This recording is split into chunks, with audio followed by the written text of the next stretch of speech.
लूट लो, खसोट लो, गलत व्यवहार के साथ कर लो, ऐसा सिर्फ जानवर करते हैं। ऐसा करने से आप जानवर ही रहेंगे, इंसान नहीं बन पाएंगे। प्राचीन सभ्यताओं में, खासकर हिंदू सभ्यता में, बताया गया है कि जो इंसान, जो मर्द अपने अंदर की इस ऊर्जा को अपने अंदर संचित करेगा, स्टोर करेगा, उसके शरीर में इतनी शक्ति आ जाएगी कि वो जिंदगी में किसी भी गोल को अचीव कर सकता है। ये बात हम बेसलेस तरीके से नहीं कह रहे, हम उस एनर्जी की बात कर रहे हैं जिसे आजकल के बच्चे और काफी समय से गंदी फिल्में देखकर अपने शरीर से बाहर निकाल रहे हैं, गलत रिलेशनशिप्स के शिकार होकर उसमें अपने शरीर की इंपॉर्टेंट ओजस एनर्जी को वेस्ट कर रहे हैं।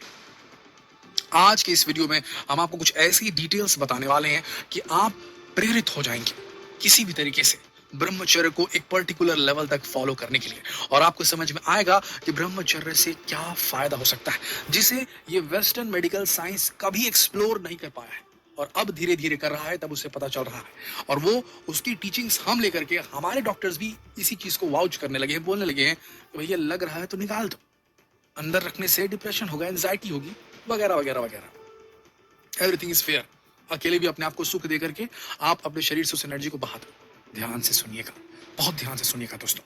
जो आप खाना खाते हैं ना, खाना उठाया, मुंह में डाला, च्यू किया, चबाया, अंदर लार बनी, सलाइवा बना, खाना सेमी सॉलिड फॉर्म में आपके मुंह से, आपकी आहार नाली से होता हुआ आपके स्टमक तक आया, वहां उसे चर्न किया गया, दबाया गया, वहां डाइजेस्टिव जूसेस मिक्स हुए, वहां से बाहर आया सेमी सॉलिड और सेमी सॉलिड और ज्यादा लिक्विड फ्लूइड होता गया, छोटी आंत में आया और यहाँ पर ऑलमोस्ट लिक्विड फॉर्म में चला गया और वहां से इसे खींच लिया गया। यानी कि आपने जो ठोस खाया या सेमी सॉलिड खाया वो पूरा लिक्विड हो गया, ये बॉडी फ्लूइड में कन्वर्ट हो गया। इसी बॉडी फ्लूइड को खींचती है छोटी आंतों की जो नसें होती हैं, वो खींचती हैं और ब्लड इसी से बनता है, बॉडी फ्लूइड से बना ब्लड।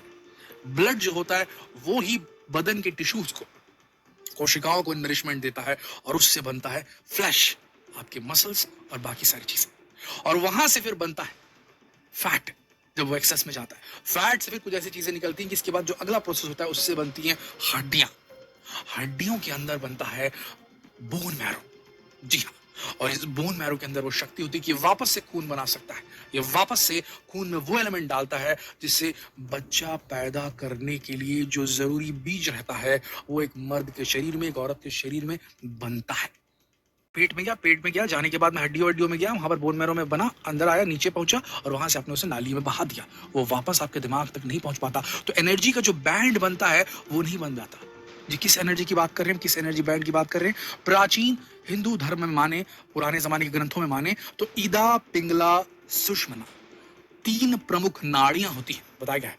इदा सर में, पिंगला हार्ट के पास, सुषमना आपके जेनाइटल्स के पास होता है। और आम आदमी का सिर्फ इदा और पिंगला दिमाग और दिल तक ही जागृत रहता है। आपका सुषमना एक्टिवेट नहीं हो पाता क्योंकि आप वहां से सीधा निकाल दे रहे बाहर। एनर्जी एक ही तरफ से हो रही है, ऊपर से जा रही है, नीचे से निकल जा रही है। लेकिन अगर आप इसे ऊपर से बीच से फिर आपके नीचे तक लेकर के जाओ, वहां स्टोर कर दे, तो ये वापस नीचे से ऊपर की तरफ आती है, आपके दिमाग तक जाती है और ये सर्कल चलते रहता है।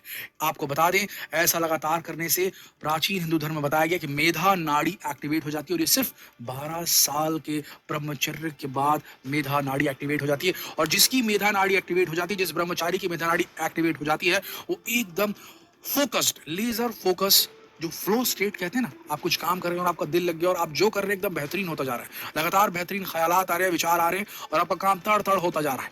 आप अपने स्किल को बेहतरीन तरीके से करें। फ्लो स्टेट बहुत कम समय के लिए आते हैं। हम उसी फ्लो स्टेट की बात कर रहे हैं जिसको सचिन तेंदुलकर इस्तेमाल करते थे जब वो बैटिंग करते थे। हम उसी फ्लो स्टेट की बात कर रहे हैं जब APJ Abdul Kalam rocket science करते हैं तो भी वो उसको इस्तेमाल करते हैं। हम उसी फ्लो स्टेट की बात कर रहे हैं जब कोई एक बड़ा राजनेता किसी बड़े डिसीजन को लेकर कुछ बड़ा क्राफ्ट करता है। फ्लो स्टेट बहुत छोटा इसलिए हो गया क्योंकि आप अपनी एनर्जी को नीचे से बाहर रहे हैं। अगर नहीं बहाएंगे तो ये फ्लो स्टेट लंबे समय तक रहेगा। ये वही फ्लो स्टेट है जब आप पढ़ाई करने बैठते हैं, किसी किसी दिन आपका दिल एकदम अच्छे से लग जाता है, आपका फोकस बढ़ जाता है और आप ज्यादा देर तक बेहतर तरीके से पढ़ाई कर पाते हैं और आपको ऐसा फील होता है कि मेरा दिमाग कितना शार्प हो गया है। उसी फ्लो स्टेट की हम बात कर रहे हैं। ये फ्लो स्टेट, ये कॉन्सेंट्रेटेड स्टेट जो है वो डेवलप हो जाती है। अन्यथा दिमाग में 17 प्रकार के विचार, over thinking, monkey mind develop रहता है क्योंकि आप उस एनर्जी बैंड को बनने नहीं दे रहे। ये एक रियलिटी है दोस्तों। आज से ही कोशिश कीजिए कि आप अपने आप के अंदर ये एबिलिटी जनरेट करें, अपने आप को जानवर ना बनने दें। भूख लगी तो खाना खाना जरूरी नहीं है। अगर आपको दिमाग में एक भी बार गलत विचार आते हैं, गंदी फिल्में देख करके कोई ऐसी चीज सामने आती है, उसे हटाइए, उससे एक्सपोज होना छोड़ दीजिए। अगर एक्सपोजर हो रहा है तो किसी वहां से हटिए और किसी कंस्ट्रक्टिव चीज में उससे लगाइए। अगर आप वहां से हटेंगे तो आपका दिमाग बेहतर काम करना सीखेगा। इडियाटिक मेमोरी तक डेवलप हो सकती है, फोटोग्राफिक मेमोरी। जी हाँ दोस्तों, जो लगातार ब्रह्मचर्य करता है, रिटेंशन करता है अपनी ओजस का, अपनी ऊर्जा का, अपने वीर्य का, उसका दिमाग इतना रिसेप्टिव हो जाता है कि उसके दिमाग में अंदर से इधर उधर के विचार नहीं, उसका एनर्जी स्ट्रीम एकदम क्लियर हो जाता है। इधर उधर के विचार उसे अडिग रखते हैं, उस पर कोई असर नहीं डालते। लेजर फोकस, शार्प कंसंट्रेशन हो जाता है उसका, और उसके बाद वो जिस चीज पर भी देखता है एक बार में उसे याद कर पाता है। उसके काम करने का तरीका बदल जाता है, वो प्रोडक्टिव हो जाता है, उसकी शक्ति, बल, इम्यूनिटी सब कुछ बढ़ जाता है। आज ही कोशिश कीजिए, शुरुआत कीजिए 30 दिन से, उसके बाद इसे 90 दिन तक लेकर के जाइए। जब आपको ये समझ में आ जाएगा कि आपके शरीर में जो ओज है, जो बीज है, उसका इस्तेमाल सिर्फ संतान प्राप्ति के लिए किया जा सकता है, ऐसा अगर किया जाए तो ये समझ लीजिए कि आपके अंदर इतनी ऊर्जा, इतनी शक्ति होगी कि जो भी आप लाइफ में अपने गोल सेट करके बार बार उसे कर नहीं पा रहे ना, जो आप गोल सेट करते हैं पर उसे अचीव करने के लिए आगे नहीं बढ़ पा रहे, वो चीज़ होनी बंद हो जाएगी। आप लगातार अपने गोल की तरफ आगे बढ़ते जाएंगे।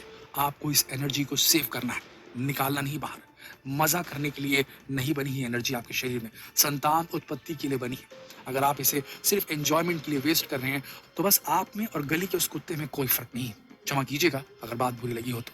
अगर कुछ सीखने को मिला हो इस वीडियो से, अपने तक ना रखें, इसे जितना हो सके शेयर करें, फेसबुक पर, व्हाट्सएप पर, यूट्यूब